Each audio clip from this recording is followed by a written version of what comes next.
17 Agustus 2024, Jokowi ubah sejarah tradisi upacara bendera pusaka warisan Soekarno.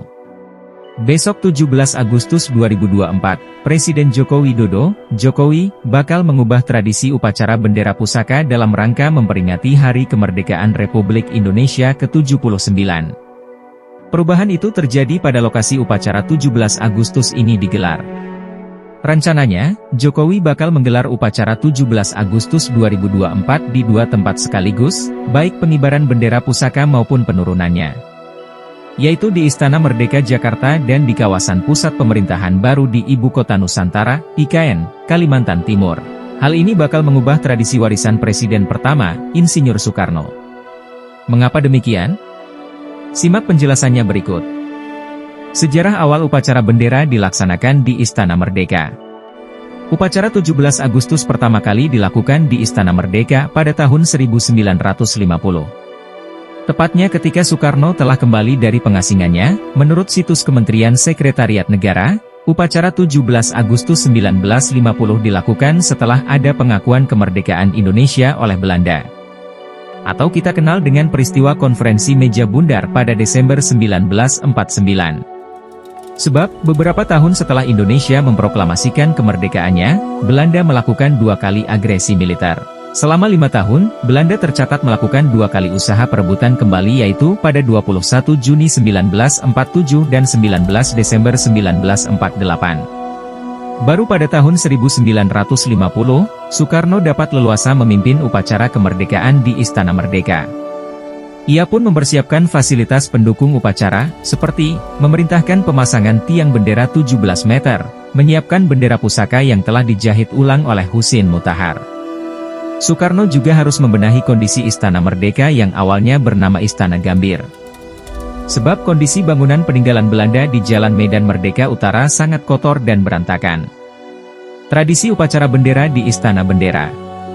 Sejak saat itulah, Istana Merdeka menjadi lokasi wajib dilakukannya upacara pengibaran bendera pusaka pada 17 Agustus setiap tahun.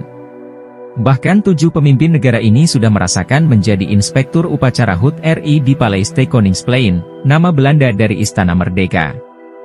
Diinisiasi oleh Soekarno, kemudian dilanjutkan Soeharto, Habibie, Abdurrahman Wahid, Gus Dur, Megawati, Susilo Bambang Yudhoyono, SBY, hingga Jokowi. Menurut sejarah sejak 1950, itu para presiden hampir tidak pernah berpindah tempat untuk menggelar upacara 17 Agustus. Terkecuali dilakukan Soekarno tahun 1963, Bung Karno memutuskan melakukan upacara bendera pusaka di Stadion Gelora Bung Karno.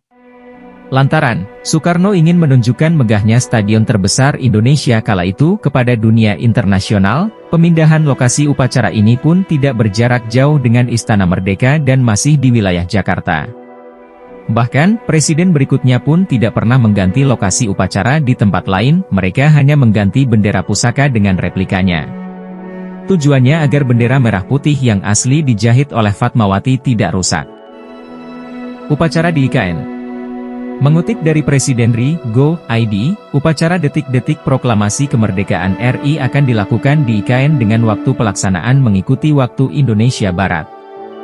Presiden Jokowi akan bertindak sebagai inspektur upacara.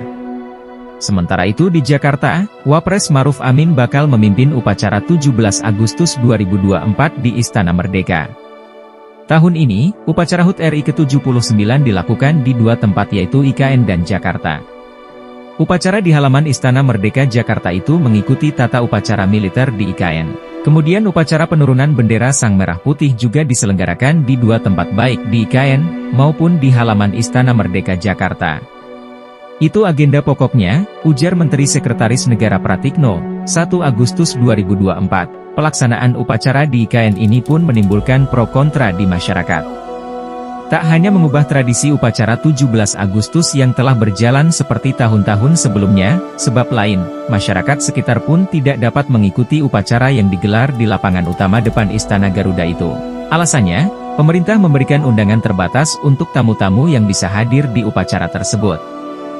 Tamu yang diundang untuk ikut upacara di IKN diantaranya Presiden terpilih, Prabowo Subianto, pimpinan lembaga negara, menteri, panglima, kapolri, tokoh agama, tokoh masyarakat, tokoh budaya, masyarakat umum sekitar IKN dan para pekerja di IKN, berdasarkan laporan yang diterima suara.com, Sekretariat Presiden, Setpres, telah menyediakan 400 kuota untuk tokoh masyarakat di seluruh Kalimantan Timur. Sementara khusus untuk warga sekitar IKN tersedia 500 kuota undangan untuk masing-masing pada acara pagi, pengibaran bendera, dan sore, penurunan bendera. Sekretaris Badan Kesatuan Bangsa dan Politik, Kesbangpol, Kaltim Ahmad Firdaus Kurniawan menjelaskan, jumlah kuota dibatasi sebab kondisi IKN masih dalam tahap pembangunan. Sehingga belum kondusif dan memadai jika dipaksa untuk membuka akses lebih banyak orang. Akses ke IKN saat ini masih terbatas dan ada beberapa titik yang belum bisa diakses publik karena alasan keamanan dan keselamatan. Jadi, untuk sementara waktu, jumlah peserta harus dibatasi, ujarnya.